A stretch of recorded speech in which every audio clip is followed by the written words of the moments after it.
Hello viewers, my name is Zach Hardy, and I gotta be honest with you. It's been 5 years and then some when it comes down to how long I have had this YouTube channel up and running on YouTube, and despite being in a public knowledge kind of area, I'm a wrestler, I have a YouTube channel, I'm a musician, and so on and so forth. I do so much, and people see so much in those kind of realms, but you don't know much about me in depth. Of course, there are those things that you know about a specific field. In wrestling, I've held 10 world titles. I was in the Hall of Fame in WOW in 2012. In music, I have Letter to Yesterday, and I'm a lead singer, and I don't play instruments, but I'm a lead singer. And on YouTube, I started this in 2012. I wasn't originally the only host, but there are a lot of things that you may not know about me, or in other words, based off of the public knowledge from all the other things that I do, there are some things that you may not know about me that are more in-depth than just the surface of wrestling or music or anything on the internet. So I thought I'd let you into my life a little bit and give you 15 interesting facts about me, Zach Hardy. Just thought this would be a fun little video to have. I took a vacation for a good couple of days, and give or take a week or so. So I thought this was a nice way to come back and kind of get back into the gist. So without further ado, let's get into the video. First, interesting fact about me, and mind you, it was very painful having to find 15 interesting facts about me. But the first is that I am a huge 49ers fan, if you couldn't tell already. I have a shit ton of banners. I have this one huge fucking banner flag that has the 49ers logo on it. I have a shit ton of hats. I have a fucking 49ers mini helmet, 49ers elephant bank. I have my own fucking custom Zack Hardy 49ers jersey. I'll get a tattoo in the future.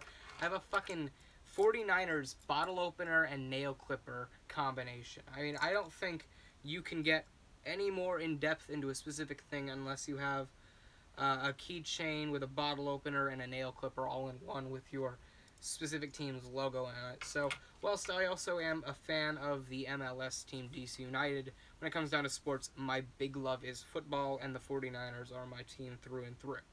Second thing that I thought may be interesting about me is that I hate being barefoot. If you've ever seen my videos, I'm always wearing at least socks, but most often workman's boots. Another thing about me is that I hate sneakers, but when it comes down to workman's boots, I have them on all the time.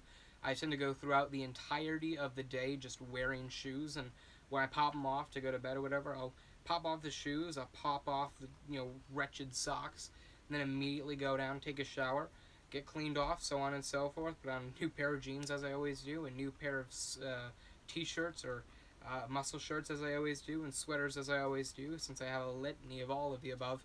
And then I'll pop on a new pair of socks, and I rarely, if ever, am barefoot, other than when I'm in the shower. And that's really about that. I don't think, when it comes down to being barefoot, that it's most comfortable. I feel most in my element when I have some sort of protection over the feet, for whatever reason that may be. Third interesting fact about me is that I have a prolapsed mitral valve, otherwise known as a mitral valve prolapse.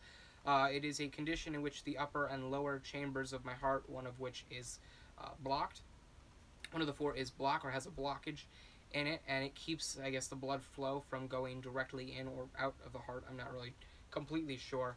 But when it comes down to it, as I age and as I grow, as my heart grows along with the rest of my body, it's wondered whether the blockage will grow with it or whether it will stay the same. And if it grows, by the time I stop growing, around 23, 24, I'll most likely need open heart surgery to take the blockage out. And if it doesn't continue to go, or continue to grow, then everything will hopefully be the same. But for right now, I can't lift weights over 50 pounds, which, if you saw me back in late 2013, early 2014, bodybuilding was definitely on the mind, so that kind of put a halt to it incredibly fast. But yeah, I'm hoping that by the time 23, 24 rolls around, and whether I have to have open heart surgery or whether it just doesn't grow, hopefully that means I'd be able to go on and live my life. Now, a big funny thing about it is when I was younger and they didn't really know whether it would grow or not, and I wasn't really in that mode where I was developing. When I was like 7 or 8, I wasn't allowed to play football, I wasn't allowed to wrestle, I wasn't allowed to play basketball or hockey, for fear that it would aggravate the blockage. And obviously, I defied that and did it anyway, but later on I would be cleared to wrestle and to play football and basketball and hockey, so on and so forth. Um, but yeah, that's a little thing you may not have known about me. The fourth interesting fact is that it is believed by many dentists that my teeth, my wisdom teeth, are expected to grow in, which is, to my knowledge, very rare. Uh, the majority of people that have their wisdom teeth grow in, most of them get them extracted if they even have them at all. I believe I have them, or I am pretty positive that I have them, and that the dentists are positive that they will grow in. So I guess I catch a lucky break. Talking about teeth, the fifth interesting fact about me is that my teeth discolor no matter how much I clean them. There were times where I would brush, because I would typically just brush while I'm in the shower and get it all done in one quick go. But I would brush for maybe 15-20 minutes at a fucking time in the shower, just letting the water run over me, just brushing my teeth, and no matter what it may be, my teeth, for whatever reason, just discolor quicker than they stay whitened. So when it comes down to, if I wanted pearly white teeth, I'd have to get them whitened consistently over and over and over again. There's no real way to keep up my teeth. They just naturally discolor for whatever reason. Dentists don't really know why. I floss, I brush my teeth consistently. I take good care of them. I don't damage them in whatever way, but for science, from what they say, I have a nice set of teeth, but it's, for whatever reason, they just discolor quicker than they can be helped. So that tends to be why I don't smile very often. But yeah, that's a weird but interesting fact about me that I don't even know the reason of. So there you go. Sixth one, and it is somewhat embarrassing looking back on. Well, the next two are very embarrassing looking back on, when it comes down to where my current direction is musically. But my sixth interesting fact is that I once released a pop, slash popish rock EP with a band that I had in 2013 and 2014 called Hardiac. Many of you may remember it. I had I released one of the songs. I don't remember what it was, but I released a lyric video for it on Unitards, and I ended up taking it down because it was just bad. But yeah, I released a pop EP with Hardiac back in 2014. It had 3 songs on it, one of which was an a cappella rendition of one of the other songs, and the other one before that was just another one.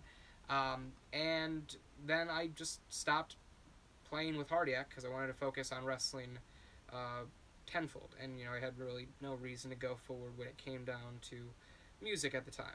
What was even worse about that was I used to have a channel on YouTube in which I would release a song that I would write, and they were just really shitty, really poorly put together lyrics by a fucking just, I don't know, fucking depressed 13-year-old. I don't know if the channel is still up or not. I think it may be. But I honestly have no clue what even happened to that channel. But yeah, I planned on releasing an a cappella album on all this, and I'm just glad I only released 2. So, well, when it comes down to that, that's probably one of the most embarrassing things I have about my past when it comes down to music especially. And when it comes down to the 7th interesting thing about me is that I used to rap. Many of you know about my difficult childhood growing up, especially without a father figure, and my mother just not being a mother. Me having to take care of my brother, and so on and so forth. Having to fend for myself, really, when I was younger. I was using an analogy of when I was 3, I had to be 7. When I was 7, I had to be 11. 11, I had to be 15. 15, I had to be 19. Now I'm 18, and I have to be 23. And so with that came a lot of anger and a lot of aggression, and Eminem used to just blurt out curse word after curse word after curse word in a very angry manner, and I just caught hold of it, and I ran with it, and you know, ultimately was the first stepping stone into what would eventually become my music taste, which has obviously changed since then, based off of my eighth interesting fact about myself, and that is my favorite band is Nirvana. Um, what was funny was that I started listening to rock music because my mentor, is still a very good family friend, uh, played one of his satellite radio stations, and a Linkin Park song came on, and I recognized it. You know, he would do this. He would do this thing when a song would come on. He would recite the opening line or two in just a sentence, like a regular old sentence, and then afterwards the lines would play through in a musical fashion. And I heard the Linkin Park song that he had not heard of before, and it was a good feeling, so I wanted to listen to more, so I got into more Linkin Park, and as time went on, I got back into Nirvana, which I'd kind of listened to beforehand, but never really grasped fully, but once I got into Nirvana, it sent me into Soundgarden, it sent me into Alice in Chains, and a little bit of Pearl Jam, a little bit of Stone Temple Pilots, Bush, for some reason Green Day and Weezer, um, but that was that, and then I went forward, and I got into Hailstorm, and I got into the Pretty Reckless, and I got into um, harder stuff when it comes down to like Stone Sour, or even Slipknot to an extent, New Year's Day, a little bit In This Moment, Stitched Up Heart, who actually followed me on Twitter a couple of years back when I was in the middle of a Faint on Fifth Avenue band project, which never came about, but afterwards, then I got into like Audio Slave and so on and so forth. And at some point in time, I went back and got into like a Guns N' Roses and Led Zeppelin and Aerosmith and realm. And my music taste just went all over the place. But when it comes down to my favorite band, it always stays back to Nirvana. When it comes down to it, Linkin Park and Audio Slave. They kind of test that, but when it comes down to my favorite band, it's while Audio Slave and Linkin Park may be up there, Nirvana is at the top, and I don't think that's ever really gonna change. So when it comes down to the aforementioned Pretty Reckless, number 9, my celebrity crush is Taylor Momsen. It's thank God I'm not one of those guys that obsesses over celebrities' lives or over what they do. As in like what they do off camera or out of professional matters or whatever it may be. There's no stalker or obsessive compulsive kind of idea towards any like person that I don't know.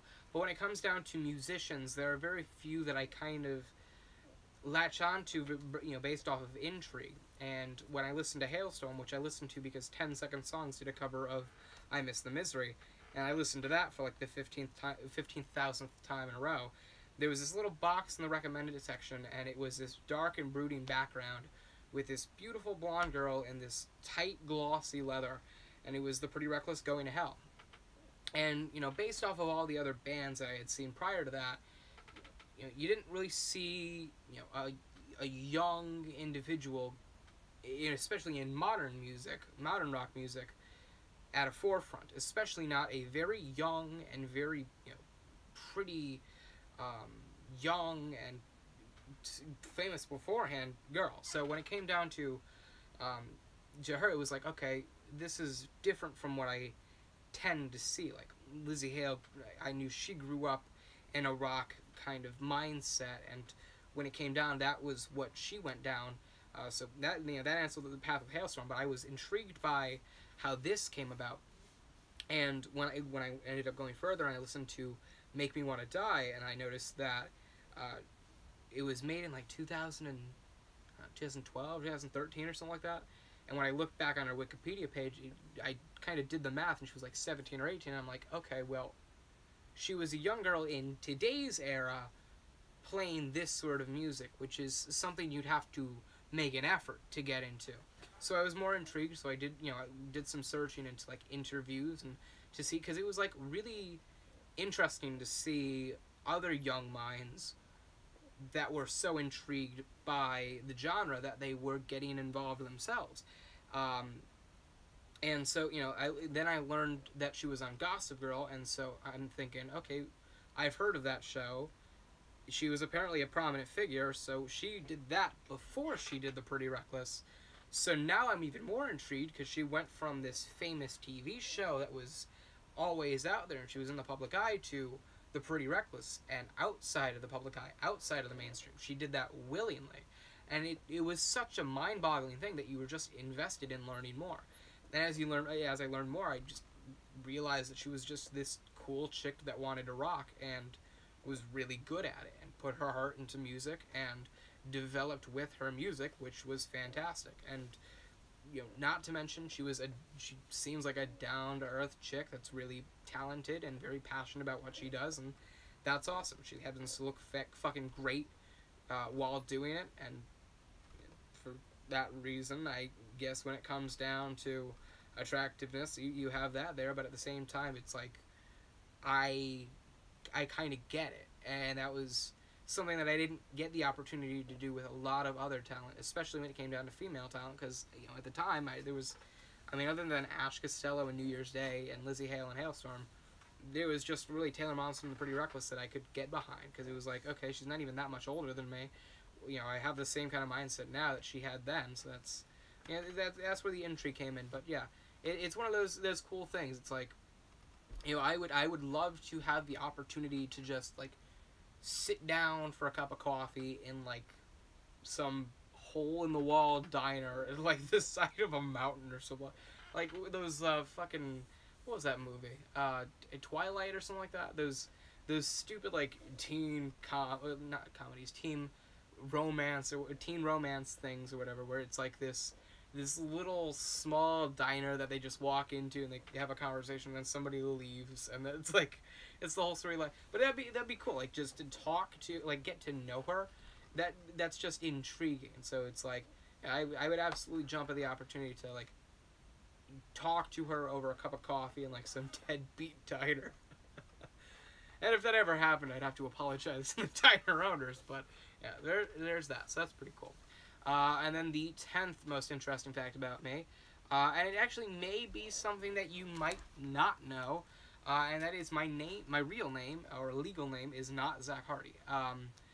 When it comes down to unitards, I am the prominent figure on this channel, so, when you go to the comment section, you're most likely going to refer to me as unitards, and I don't have a problem with that, but it's kind of like, I always open up the video with, hello viewers, my name is Zack Hardy. And it was something that just kind of stuck. So it's like, I told you my name, and you also have my channel name to go by, but neither of them are my real name. My real name, if you're not familiar with me, is Zachary John Serra. The reason I go by Zack Hardy is because I'm very disappointed in my family's last name and in terms of the steps that my family took other than my grandmother. And I've talked in depth about my mother and my brother beforehand, but when it comes down to it, I feel like Zack Hardy gives me this life that I can make my own instead of having to improve or feel the need to improve upon the last name that's already kind of been tainted very heavily. So I refer to myself as Zack Hardy, just like my wrestling name. While my real name is Zachary John Serra, I will most likely go by the name Zack Hardy professionally for the rest of my life, if not changing it legally at some point. But yeah, that's something that many of you may not have known. Also, a bonus interesting fact, I used to call my viewers that watch my YouTube videos interwebbers, just because I was an idiot. That's about that. So I'm glad I don't stand here in 2018 as an 18-year-old adult, just about to move into an apartment of my own, finally, legally, and calling you my interwebbers. That's a bullet that I dodged very heavily. When it comes down to interesting fact number 11, I am an introvert. Even if I'm not a full-on introvert, I'm more of an introvert than an extrovert. And that's very surprising to hear from a lot of people, because then they go, you wrestle in front of thousands. You are about to start a band that you hope many people follow for the fact of the matter that you put your heart and soul into the music, and they can get behind that, and you can change the idea of modern music. Yet you would rather sit at home alone and do nothing. Like, yep, pretty much. If I don't know you, I may make an effort to have a conversation with you, but I'm not going to be the kind of guy that, like, goes out to parties or whatever it may be. Other than, I used to go to concerts very often just because I liked seeing either local talent or underrated talent. Sometimes I would actually go to a concert, like my ex-girlfriend, when I went to a Guns N' Roses concert, which is of course where I met her and the whole affiliation with her and Guns N' Roses. I actually went to the Guns N' Roses concert to see the opener. I didn't know who the opener was, but they were opening for Guns N' Roses, so they're more than likely going to be underappreciated. I might as well appreciate them myself. But I used to go to a lot of concerts, and when it came down to my dating life, I think something that impacted it and made a lot of those relationships flounder, or would flounder? Flop, I guess. Flop, or flounder, would be the fact that I wouldn't really do much. I didn't tend to go out on dates consistently. I didn't make an effort to. I didn't make an effort to go out and hang out with friends. I would rather stay home alone and write or type away something or work on something, whatever it may be, a song or a story or a book or a novel. I wrote my own autobiography, and I've been touching it up for the past 6 years. It's like I would rather stay home and, hell, I don't even read, but I'd rather read a book than go out and to a fucking strip club with friends, which apparently I can do now. but yeah, because I've mentioned it very heavily before. My first ex, sorry, dry throat. I need a water bottle. My first ex always used to say that I was just too busy for her, especially with the fact that I was wrestling constantly and I was working on music. I never had enough time with her. And then Grace was different. Grace was very different because she had a different mindset, and we worked better together because we were kind of polar opposites, but very much similar. So that's why I think that relationship worked out the best. And then my third ex, I just took upon what I had learned with the first ex, and that I was too busy, and I tried not to be too busy, but she then said in the end that I was just too smothering of her. I was too focused on her than anything else, which was like, okay, I'm on the one end of the scale, and now I'm on the other side of the scale. I can't seem to find equal balance. And when it came down to Grace, I think what worked best with that was that I didn't have to worry about finding a middle ground, because she was calm, and she was kept together, and that was awesome. She had her shit together, so it wasn't like we had to spend all this time together.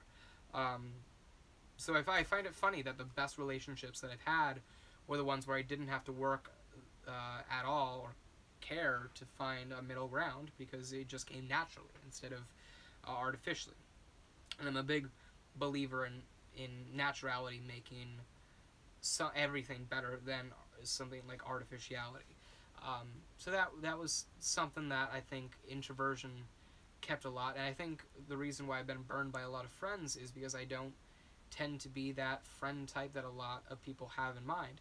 A lot of people in my personal life ask me why I like older chicks, not like 30s or whatever, but like my preference range is like 21, 22 to 27, 28, and that's because those are the girls that, even if they don't completely have their shit together, are aiming to get their shit together. And I would rather have that than some chick that worries about how her promposal is going to end up.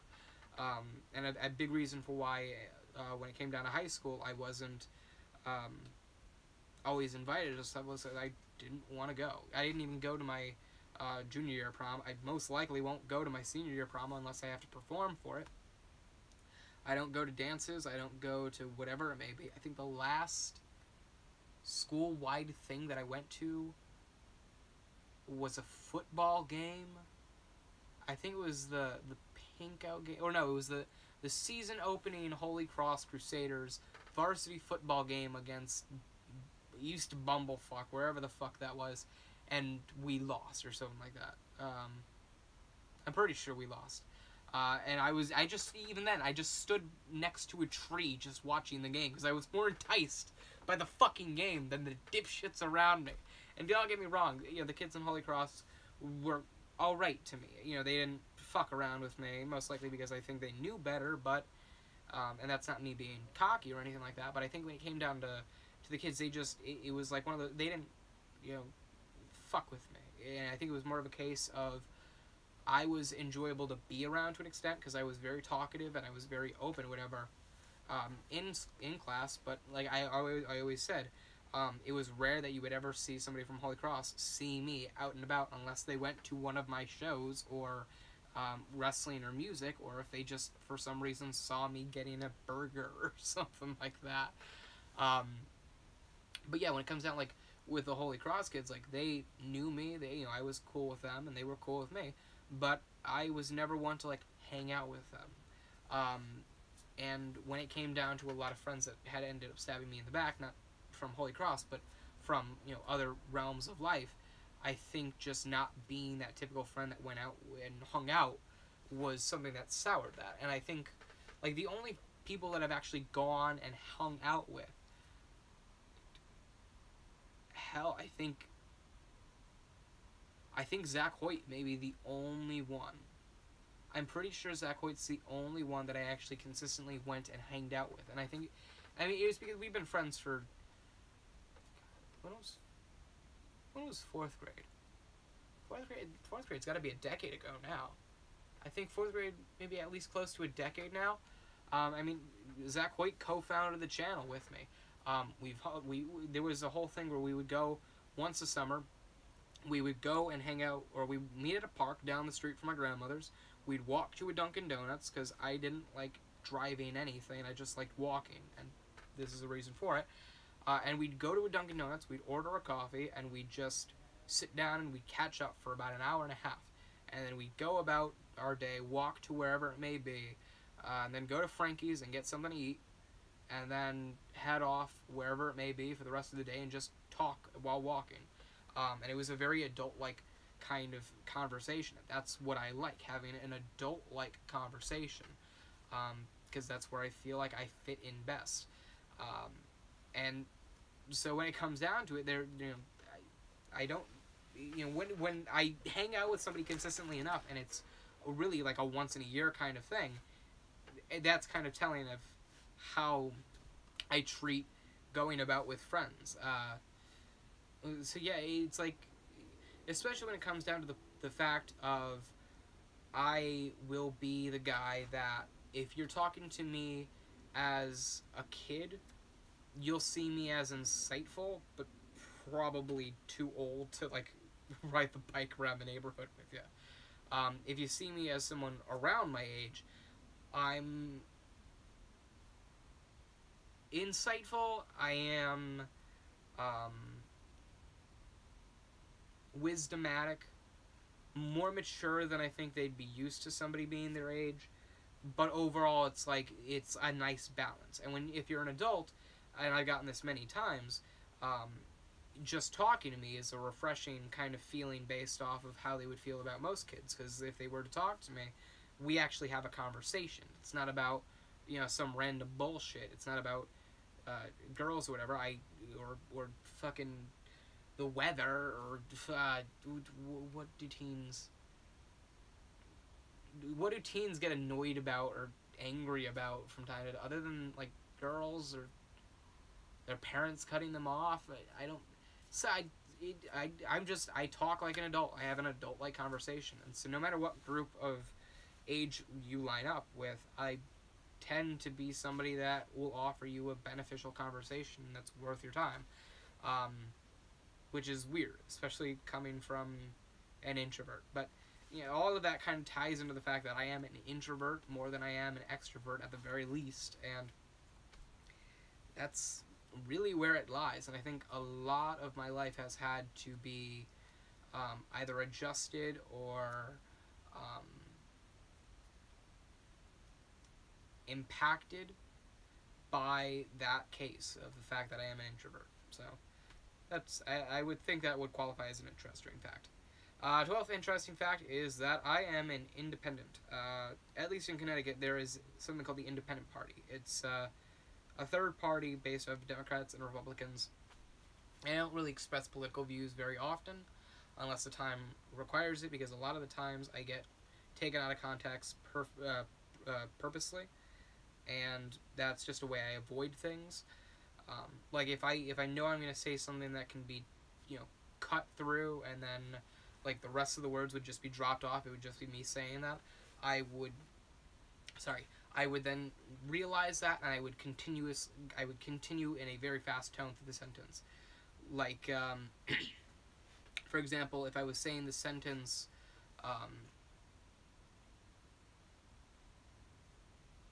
you know, if supporting Donald Trump was a conversation that I was going through, and I had to support a specific side, I would say something along the lines of, the reason I support Donald Trump, or something like, I support Donald Trump because, and I would try to make it so that way if they were to cut and splice in between those words, it would feel unnatural, and something would be set off. And, that's one of the biggest examples for that. And I don't really voice my political opinions very often. When 2016 came around, I mentioned that I was a supporter of Bernie Sanders. I still am. I was an independent, still am. When it comes down to it, I don't really agree with all the sides or all the topics on the Republican side or Democrat side, and I don't feel like I fit into either of them.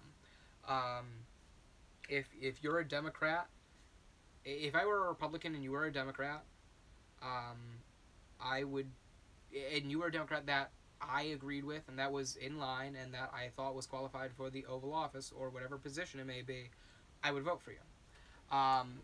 If I, the same way as if I was a Democrat and you are a Republican, that had good line, was good in line, made sense, was logical, thought, well, and was fit for the office, I would vote for you. I don't care if you're Democrat or Republican. If you are fit, in my eyes, for the Oval Office or for whatever office you're taking, I will vote for you. And when it comes down to it, I think that's as unbiased in politics as you can get when it comes to affiliations. It should just be an independent. I think that's the most unbiased political party that you can be a part of. And whether I'm doing the news or whatever it may be, I try to be unbiased. Especially when I do the Here's Why and Let's Talks. I try to be as unbiased as possible. And I think that's the best source of news you can get, are from those who are unbiased. Or at least read unbiased, or give you the news without bias, and then give their biased side on it. Like if I was a Democrat, yet reporting on something from Donald Trump's point of view, I would just lay it out like it is, and then give you my point of view. So as an independent, if I was talking about Trump, I would say what was going on. I would give the exact truth from what I could gather from everything. I would look at all sources, and then tell you my side. The same way I would do with like Clinton. And when it came down to Clinton, I would look into all sides. I would see what's going on. I would report it, and I would give you my side. And I try to be as unbiased as possible, and I think that works best for me. So when it comes down to being an independent, I do that because I believe it's the most unbiased position you can have when it comes down to anything really involving politics.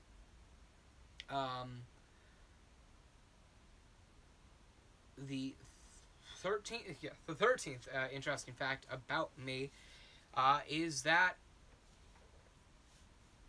I don't know how to phrase it properly. I've mentioned being a Catholic beforehand, many years ago.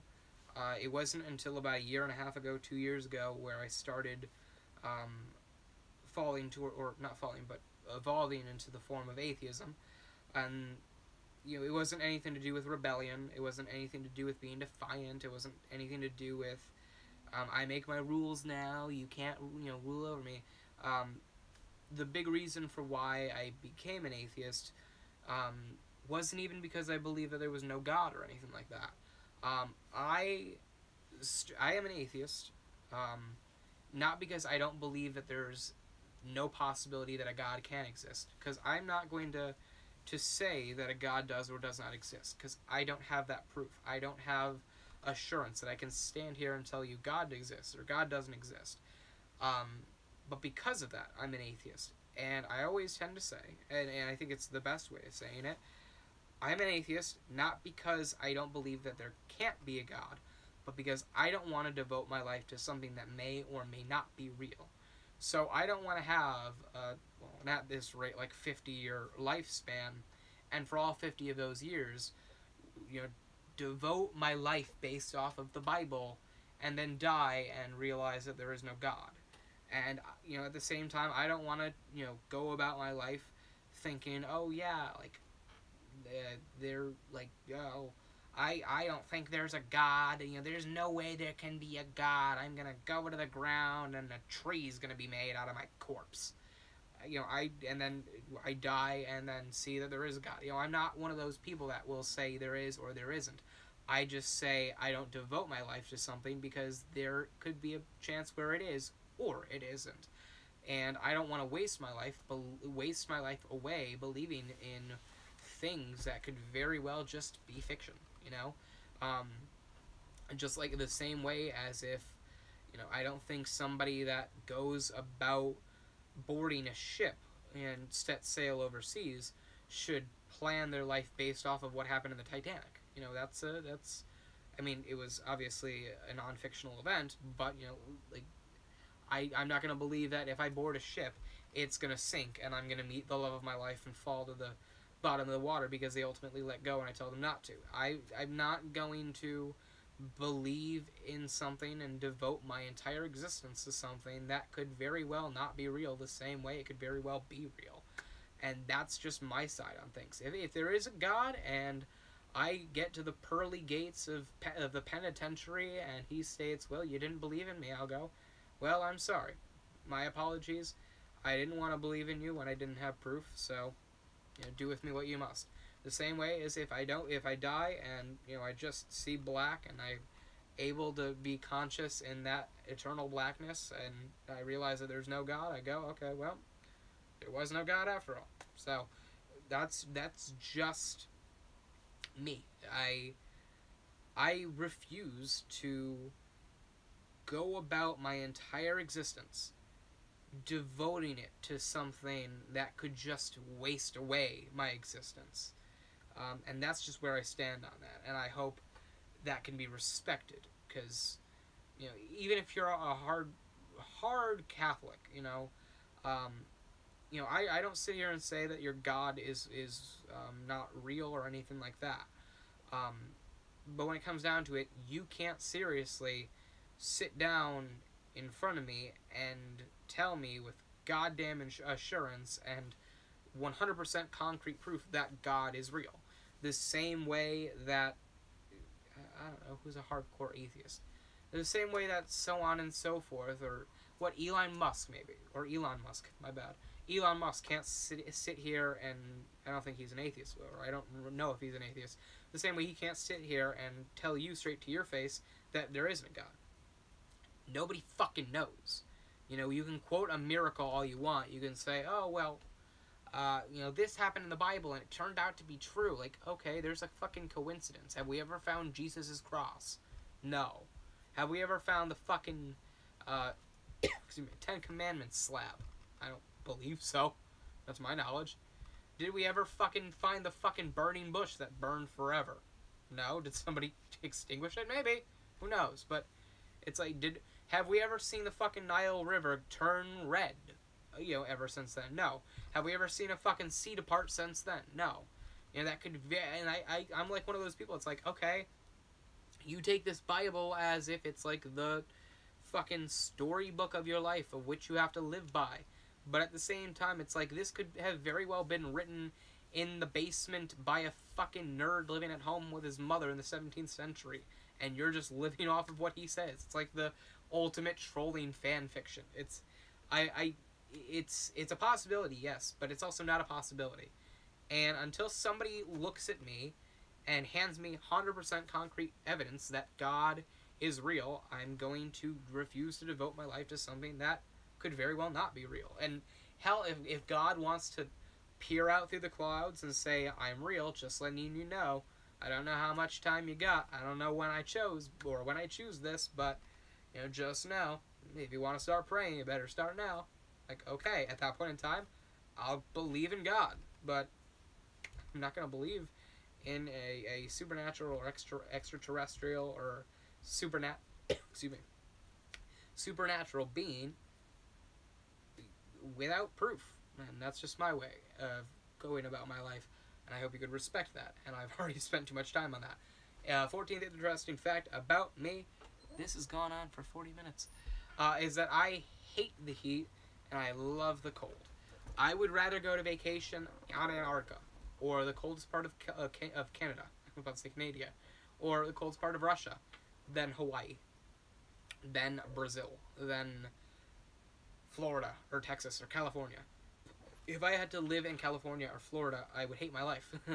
I live in Connecticut. I'm used to the cold. Whenever I see somebody go, oh, it's cold, when I'm standing out there with my sleeves up, my fucking window is open right now, and it is 12:30 in the morning in Connecticut, and it is, to my knowledge, what, 30-something degrees out? And I'm here with rolled-up sweater sleeves, the same way I would be if I was out there right now. And I've lived in Connecticut for 20 years, and there are people that complain about the cold that have been living here longer than me. Motherfucker, even if you were born here, you're old enough to leave, and if you didn't leave, then you fucking signed up for this shit. The same way I signed up for this shit by choosing not to leave. And if I'm going anywhere, it's right next to Connecticut. So don't fuck around with that cold shit. Excuse me. When I was younger, my mother used to have the AC on the lowest possible setting all year round. I got used to the fucking cold. You live in Connecticut, time to get used to it as well. And if I ever see somebody in a warm weather state complain about it being 60 degrees out or 70 degrees out, I will be so tempted to just punch them in the fucking face, kick them in the balls, and spit on them while they're down, because they're just fucking weak pieces of shit and worthless shit stains of humanity. It's like, you have no idea how good you have it down here compared to everybody else that wishes they had that. You can all have that, and I'll just take Connecticut for myself. Look at the property tax go down, or, well, no, it would probably go up, but you get the point. When it comes down to it, I love the cold. I can't stand the heat. I even told Grace at one point in time, because she was from Seattle, or at least, you know, she was in Seattle very consistently. Well, she never really, you know, she never really wanted to say that she was from Seattle, because she was really everywhere. But if we were ever having this argument, if she and I were ever going to sit down and discuss where she lived, it would be Seattle. And I don't think she'd be able to disagree with me. But I told her many times, hell, even if you're in fucking California, if you're in Fresno, I am not going to your house for vacation unless it's, like, need be, you know? I would rather go to vacation in the... There's this fucking place in Alaska, Barrow, Alaska. It's cut off from the rest of the world. Half the year the sun never goes down. Half the year the sun never comes up. It's cold as hell. There's no roads out to anywhere. You have to fly out of the city in order to escape it. I would love to live there. So isolated. I would love it. So that is that fact about me. And the 15th and final interesting fact about Zack Hardy is that I have never had Wendy's. You know, the whole Wendy's Twitter rundown of, you've never had Wendy's, you failed at life, so on and so forth. I've just been waiting for somebody to tweet at Wendy's, hey, Zack Hardy's never had Wendy's, why don't you tell him what he's missing? But that's just been the case. I've never had Wendy's. I've never had Carl's Jr. or Hardee's, because I don't live in an area where there is a Carl's Jr. or a Hardee's. The same way I don't live in an area where there's a Golden Corral. But I need water. I've never gone to a Wendy's. I have never gone to a Jack in the Box, obviously. I've been to a Five Guys once. Never been to a Sonic or a Dairy Queen. I don't know what I'm missing out on.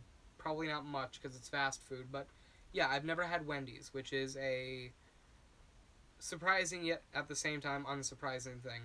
And maybe that'll change, maybe that won't. I have no clue.